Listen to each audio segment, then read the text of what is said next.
Welcome back, Irish fans, to Breaking On Braves Boys podcast. Today, I wanted to talk about Robbie Carmody a bit. Seems like most of the attention on the wing has been going to guys like Blake Wesley or J.R. Knesny for good reason, but wanted to touch on Robbie Carmody and where he's at in Notre Dame's future.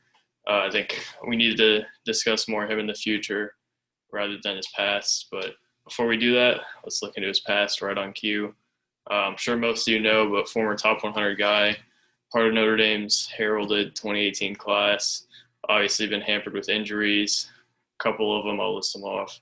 Tore his labrum freshman year, ended the season after becoming one of the first Notre Dame freshmen to start opening night. Tore his ACL, and then injuries with his meniscus and MCL, which he confirmed actually in a TikTok comment. The injury was originally just reported as an ACL injury. That happened his sophomore year against Maryland early in the year, ended the season, and then, well, that essentially destroyed his entire knee. He was rehabbing on the way back, and then before last season, ended up with another knee injury. His patella essentially broke his kneecap, so definitely some major injury issues there. Don't think his career has started the way any of us had hoped, but now he has more eligibility, has pretty much a whole college career ahead of him if he wants it. We haven't really heard much from him or Bray about him in a long time, so we don't really know if he wants those years or what he's doing. But he will be on the roster this year for sure. Maybe he'll take a couple more years as well, and we'll get into that later. But this year overall was just a roller coaster for him. Originally, he's practicing to be ready for opening night against Michigan State. Would have been probably the seventh man off the bench before Trey Wirtz got eligible. Injury struck. They moved his timeline back to Christmas time, then to January, and then seems like precautionary, but he was held out of 5-on-5 drills until the summer. Leads us to where we are now. Over the winter, he was practicing with the team. He was traveling with the team. Just didn't. Bray essentially said he was held out of 5-on-5 practices. I'm sure he was finding other stuff to do on the road, though. I remember seeing him at Cameron Indoor when they were there.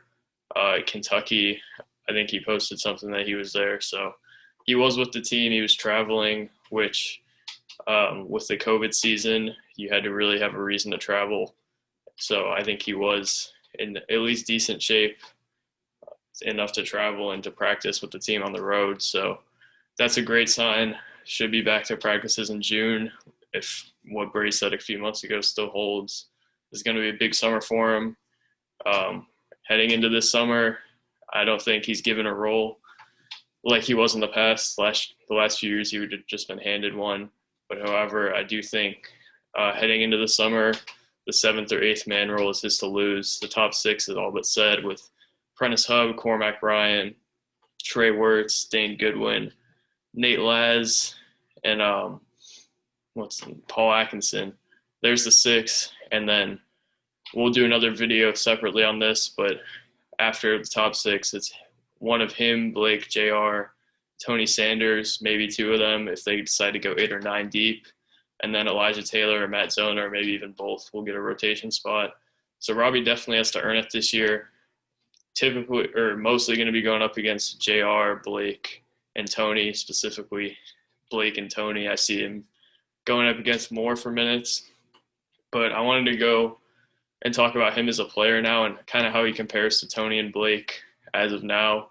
It's kind of hard to see what exactly he's going to be as a player, but I have a really hard time seeing him as the same guy who was the most explosive athlete on the team a few years back. Going to put some film up of him on the screen. Maybe I already have. But this is a guy who went on a scoring run on opening night against UNC by himself. Guy who could get to the rim anytime he wanted. Energy guy. Probably the most athletic guy on the team back then. Maybe he still is if he ever gets back from his injury history. But for now, I see him kind of becoming like a Nick Jogo or Rex Pfluger in his fifth year type, a guy who can come in for spurts, provide some defensive value. But right now, I think there's a lot to be seen with him on the offensive end. He's always been a guy who can get into the rim and play make, a guy who can go to the basket, get up, make a play. But can he do that right now is the big question. If not, then he's going to really have to improve as a three-point shooter. Sample size is really small, but he's 1 for 17 from three in his time at Notre Dame. Obviously not ideal at all. If he's going to beat out Blake, Tony, and JR, who are all plus defenders, some of the better defenders on the team, he's going to have to become a guy who can catch and shoot or create off the dribble and shoot. So that's a huge thing for him. And I think if he can't improve as a three-point shooter over the summer, he's going to have a really tough time cracking the rotation. Considering Blake is a similar defender to him, so maybe I think a better defender than him. And Blake, obviously, he's not the best three-point shooter, shot 30% from three in his last year in high school, but he's a guy who can create off the dribble, get into the lane, and pretty much the full package offensively, three-level score, really developed in that aspect over the year. So I think he's going to have a tough time beating Blake out if he's not fully healthy. Tony, I think he could beat out. I think Tony and him are pretty even defensively. Tony, I don't know how much he really has offensively. We saw some spurts, but I think he's still somewhat raw on the offensive end. And then JR, decent perimeter defender, has good length, but going to need to become stronger to play down low. I do really like JR's offensive skill set, and I think it could translate for now. But that's yet to be seen. So Carmody is not going to be handed the seventh man role like he would have been last year. But this is a time for him to prove that he can crack the rotation and not be the odd man out. So right now, I'm going to say it's yet to be seen for this year whether he's the odd man out or he's in the rotation. But for now, it looks like the top six are set. And then any of those other roles, 7, 8, maybe even 9, is his to win. So should be a really interesting summer for Robbie Carmody. His role next year, I'll get into also. Starters are Trey Wirtz, Cormac Ryan, Dane Goodwin, one of Elijah Taylor and Zona, and then probably another big, maybe from the transfer portal. And then Hub and Laz can come back as well. So that's probably the starting lineup. I don't see Robbie cracking that one. But then you got a guy like Blake Wesley, JR, still on the bench, assuming Blake stays and doesn't one and done, like has been thrown out there a little bit.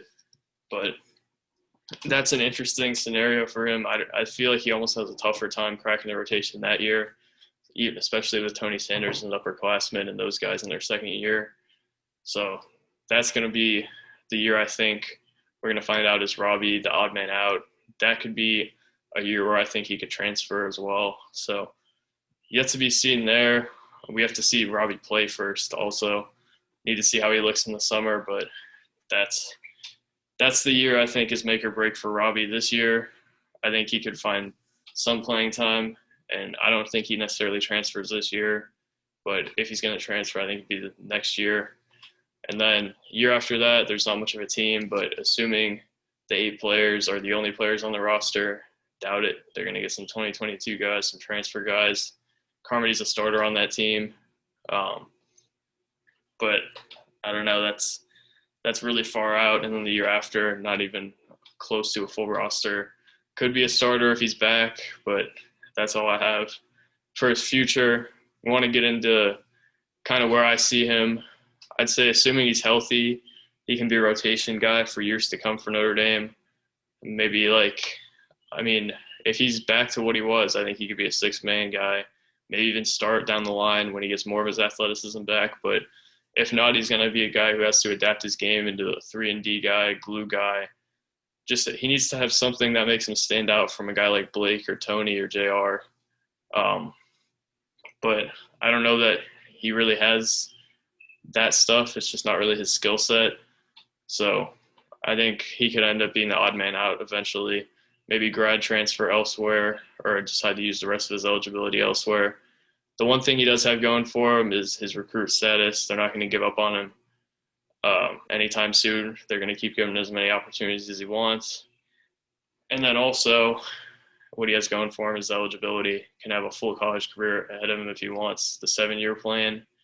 But we'll see. I mean, there's a lot yet to be seen with Robbie, and we'll probably do a video after the summer if we can see some film. But the future is not looking as bright as it once did for Robbie, even as bright as it would have if he played last year. So definitely going to be a really interesting summer for Robbie Carmody. And subscribe if you want to see more content about Robbie Carmody and Notre Dame basketball in general. So thank you guys for watching. That's kind of all I have for Robbie for now. Hopefully he can get back healthy in the summer, and this isn't non-issue, but down the line there could be some issues that arise because of his health. So thank you guys for watching. Go Irish. Peace.